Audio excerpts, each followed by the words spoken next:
मुख्यमंत्री नीतीश कुमार के जनता दरबार में क्या वाकई में फरियादियों की समस्याओं का निपटारा हो रहा है? क्या अधिकारी लोगों की समस्याओं का समाधान कर रहे हैं या फिर सिर्फ वहां खाना पूर्ति हो रही है? यह खास रिपोर्ट देखिए। दरबार में पहुंचा फरियादी हुआ निराश। जनता दरबार में भी नहीं हो रही सुनवाई। आवेदन पर आवेदन, फिर भी सुनवाई नहीं। फरियादी की पुकार सुनिए सरकार।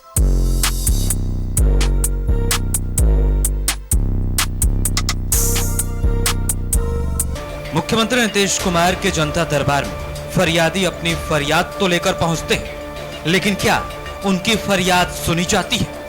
क्या फरियादी जनता दरबार से भी खाली हाथ लौट रहे हैं? ये बड़ा सवाल है। आया है अंतिम बात, इसके बाद नहीं आएंगे। उसके बाद नहीं काम नहीं करेंगे तो कहा। तो सुना आपने, सीएम के जनता दरबार में पहुंचे फरियादी का कहना है कि उनकी बातें नहीं सुनी जा रही हैं।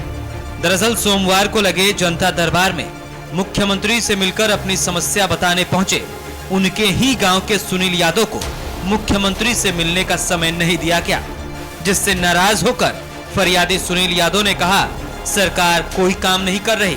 सीएम जनता दरबार में सिर्फ फोन पर बात करते हैं, उसके बाद अधिकारी कोई काम नहीं करते। मैं अब दोबारा जनता दरबार में नहीं आऊंगा।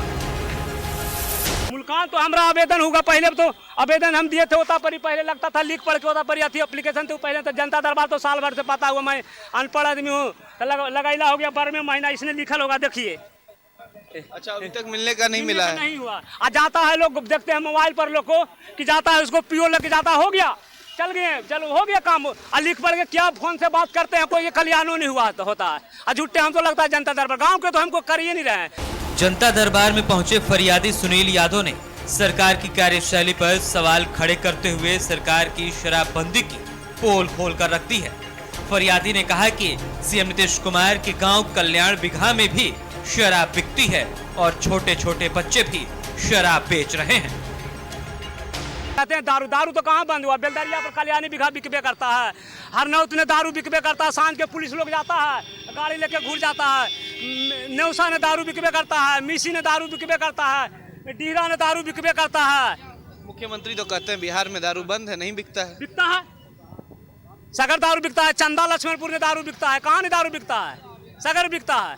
पुलिस लोग जाता है, बेचारे को क्या बतवेगा? दूसरा को बतावेगा तो मार देगा। दारू तो जाता है पैंक ने करके, स्कूटर पर धर के, अब झोला ने करके पढ़े वाला बुतरू नियन लेके जाता है। एक ऐसे लोग आए हैं जो मुख्यमंत्री के गृह जिले या यूं कह ले कि उनके गांव से आए हैं, उसके बाद भी मुख्यमंत्री उनकी नहीं सुन रहे हैं। और इतना ही नहीं, उन्होंने यह भी कह दिया है कि उनके गृह जिले की बात कर ले या उनके गांव की बात कर ले, वहां पर भी शराब धड़ल्ले से बिक रहा है। कई अफसर जो हैं उसमें संलिप्त हैं और उसके बाद भी शराब का कारोबार तेजी से चल रहा है। मुख्यमंत्री लगातार झूठ बोलते हैं, उनकी बातें नहीं सुनते हैं। जब काम कराने आते हैं तो अफसरशाही हावी हो जाता है।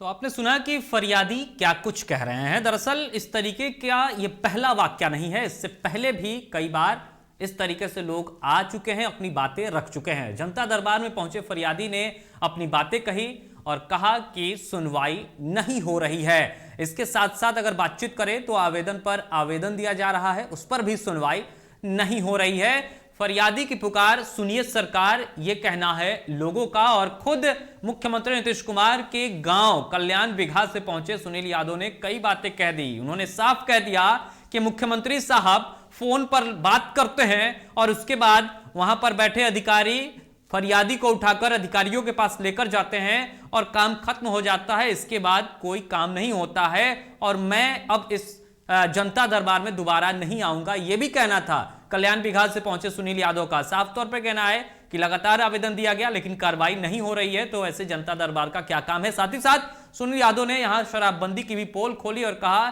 कि कल्याण बिघा में भी शराब बिकती है। तो अब यह बड़ा सवाल खड़ा हो रहा है कि अगर इस तरीके से मुख्यमंत्री नीतीश कुमार के गांव में ही शराब बिक रही है और वहीं के निवासी सुनील यादव ये कह रहे हैं कि उसके आसपास के भी गांवों में शराब बिक रही है, तो क्या वाकई में सरकार जिस ओर दावा करती है कि बिहार में शराबबंदी है वो सही है? या फिर एक और दावा जो सरकार की तरफ से किया जाता है कि मुख्यमंत्री नीतीश कुमार के जनता दरबार में पहुंचने वाले लोगों की फरियाद सुनी जाती है, क्या इस दावे की भी सच्चाई सामने आई है? या फिर जमीनी हकीकत कुछ और ही है? यहां रुकेंगे एक छोटे से ब्रेक के लिए, लेकिन ब्रेक के उस पार आएंगे तो दिखाएंगे बिहार में शिक्षा की क्या स्थिति है।